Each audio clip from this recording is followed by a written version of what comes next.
Well, hey, you guys. So I recently came across an article from Yahoo Finance that shared the signs that you may have upgraded out of middle class.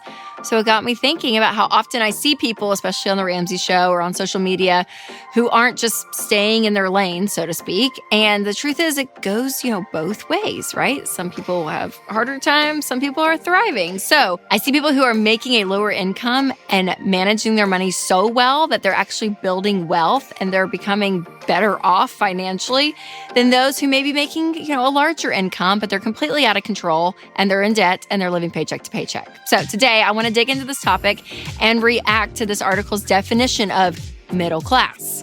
And later I'll share my tips for acting like you're in the upper class, even if you make below an average income. And trust me, it is possible.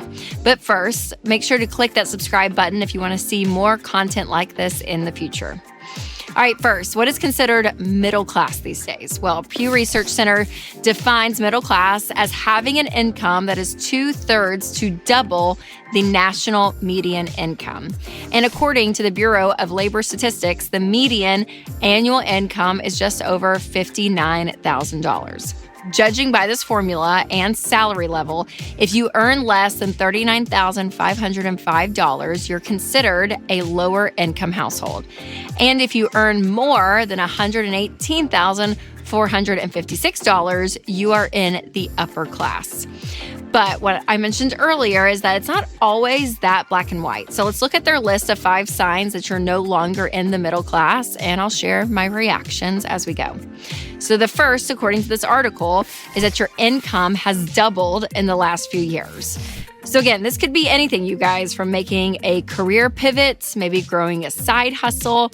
Maybe you moved up in your current workplace. Maybe you got married, and now with you and your spouse having an income, that has caused you to double. So again, according to them, that is one of the reasons. And so whatever this looks like for you, they say that this is the number one sign that you might be in the upper class.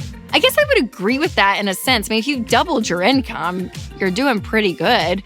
But again, I think for some people, they may have done that, but still feel this tension of living paycheck to paycheck. Because again, I think just with my job, I talk to people making $200,000 a year and they're still really struggling. And I would say, in today's world with inflation, and I think about childcare prices, like all of this stuff, you guys, it is higher.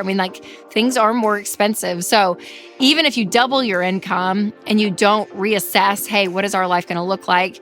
Where can we still find ways to maybe cut some things down on all of it? You may still feel like you're living paycheck to paycheck. But this idea of doubling your income, I think it's great. I think raising your income is always a good thing for your money goals. But being able to sustain your life at that point without going into debt, I think is really important. All right, so the number 2 on this list is that your only debt is your mortgage. So their argument is that members of the middle class often have to take on debt to afford basic necessities. And I would disagree with this. I would say you could be middle class and still live without debt. Because again, I talk to people, you guys, that either make a crazy income and they're still paycheck to paycheck, or I talk to people that are making, $70,000 a year and they're doing incredible. They're like getting themselves out of debt. They're living within their means and all of it. I understand the point for sure, right? If you are middle class, it can feel like, okay, we can't afford a car, or even down to basic groceries and all of that. But I think the reality is that we've seen that regardless of your income, what you're doing with your income is what's really important. And we've seen credit card debt, hit in the trillions this past year. It's the highest it's ever been. And so what is interesting is as things have gotten more expensive, people have either chosen to continue to rely on debt, which in my opinion keeps you in the cycle of payments, which keeps your income working for the bank and not for you. Or we've seen people, say, okay, I'm going to stop this and I'm going to get out of debt. I'm not going to use credit cards. I'm not going to use a car loan. I'm really going to live this lifestyle where I live below my means. And in my opinion, they have created a lot of peace and margin in their life. Both are hard. So I think it's one of those things like pick your hard, right? But I'd pick the hard that puts you more in control. All right, number 3 is that you're able to save for retirement. So if your employer offers a 401k match program, be sure to contribute at least up to the match that they offer as soon as you can. That's what the article was saying. And in my opinion, when it comes to investing in general, I want to make sure that you're out of debt and you have 3 to 6 months of expenses. And then don't just invest up to the match, invest 15% of your income. So yeah, they could be up to the match, but that's also funding, a Roth IRA. It's even going back to your 401k maybe and putting some more money in. But being able to invest a lot is really important. And so is that considered an upper class, thing? I mean, again, I don't think it's that black and white because I've just, seen data points of people that are making, middle class incomes and they've, done a different way with their money of living. They've gotten themselves out of debt and gotten to a place to invest. So I would say that, I think it can be more challenging, obviously, when your income is less, than a certain point to say, okay, we have to afford all these basics. And then again, we're going to put some money towards investing. But I think it can be done. I think being on a budget and knowing where your income's going, freeing up payments that were going to car loans or the bank for credit cards that's back in your wallet, back in your paycheck, is key. I mean, that changes everything. So again, it takes more intentionality to do it, but it is possible. All right, before I share the rest of this list and my tips for managing money like the upper class, I want to tell you about one of our sponsors, Christian Healthcare Ministries. So when you go against what society thinks is, quote, normal, like avoiding debt, for example, it might seem weird at first, and that is totally okay because we want you to be weird if that means that you're doing things intentionally, including how you spend your healthcare dollars. And one way to be intentional is with Christian Healthcare Ministries. CHM isn't health insurance. They're a health cost-sharing ministry that's helped hundreds of thousands of families like yours take care of healthcare costs without sacrificing their freedom.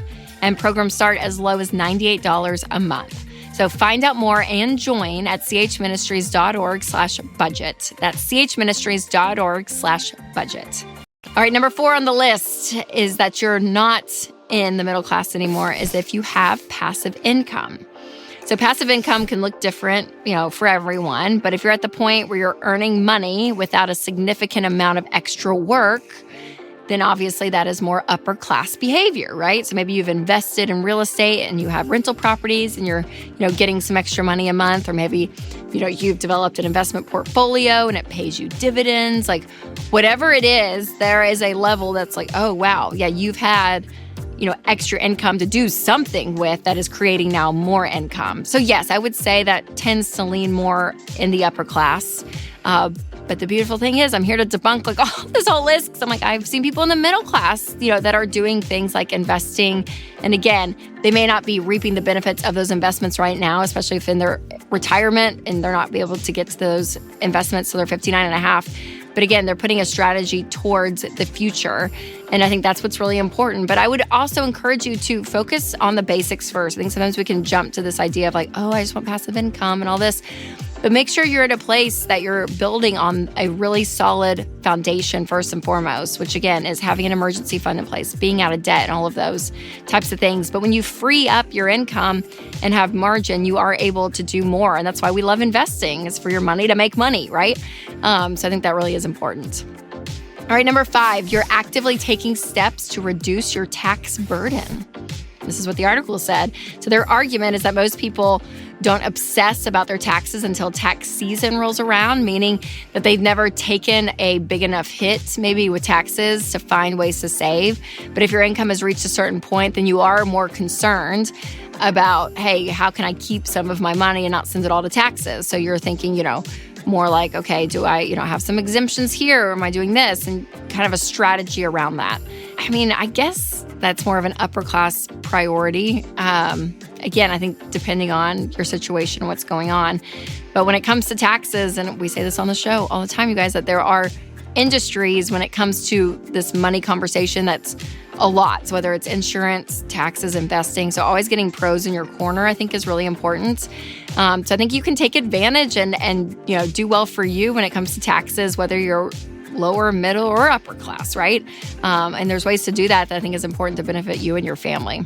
So, this list, some of them I agree with, some of them I don't, different parts of it. But I think it is a really great conversation when it comes to this idea of doing well financially. And I think that's what people really want. But I also think there's like this perception of what doing well really is and the reality of it. And the beautiful thing is that your habits, you guys, are going to make the biggest difference. They really are. I said it in this video already, but I'm going to say it again because there's people that make 6 figures and they're still living paycheck to paycheck because they still have 2 car loans and 2 student loans and credit card debt and all of this. And they're still like living, beyond their means in that sense. And then you talk to people who are making less than that and they actually have more of a net worth than the person that's making more money year to year. And so using debt as a tool, remember, it does not define who you are. Your mistakes do not define you. But using your income and the resources that you have to say, hey, how can I become a healthier person? And out of the overflow of who I am and my character, my money is going to reflect that. And I think levels of contentment and generosity, all of that plays into this. And so there's just something beautiful about saying, hey, I'm not going to let other people dictate where my money goes. I'm going to decide. And the thing is that you can. So if you want to achieve this idea of feeling like, hey, I want to win with my money, whether I have a middle class salary or an upper class salary, there are 3 things that you can do to get you there, where you actually can start feeling like and acting like and checking off this list that was in the article of being more upper class is what it feels like. And number 1, that is getting rid of debt. Freeing up your income, you guys, and putting money back for you and your family versus funding the bank and the car companies out there is huge. So get out of debt. Number 2, have an emergency fund. Having that margin and that padding between you and life is going to keep you from taking this like crisis that comes up, whether it's a car maintenance issue or your, hot water heater breaks, like whatever the thing is. It takes, it can create that problem and then sometimes can create a money problem if you don't have the money to help yourself in that situation. So the emergency fund is huge. And then lastly, investing in retirement and investing for the future. This is actually going to do so much for you, not just you today, but you in the next, 10, 20 years, which is huge.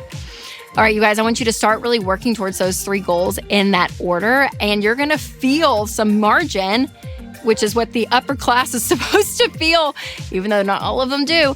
But again, it's giving you that control back and that peace, which is what we're all wanting. And if you need to get help in this process, I really recommend checking out EveryDollar. This is the best budgeting app ever, and it helps you get in control of your money. So click the link below to try it out. And share this episode with a friend who might be curious on how they're measuring up when it comes to the lower, middle, and upper class. And speaking of middle class, you'll definitely want to check out my episode on 15 things the middle class can't afford anymore. It's really eye-opening. So click over here to check that out. Or if you're listening on podcasts, click the link in the description. All right, you guys, remember to take control of your money and create a life you love.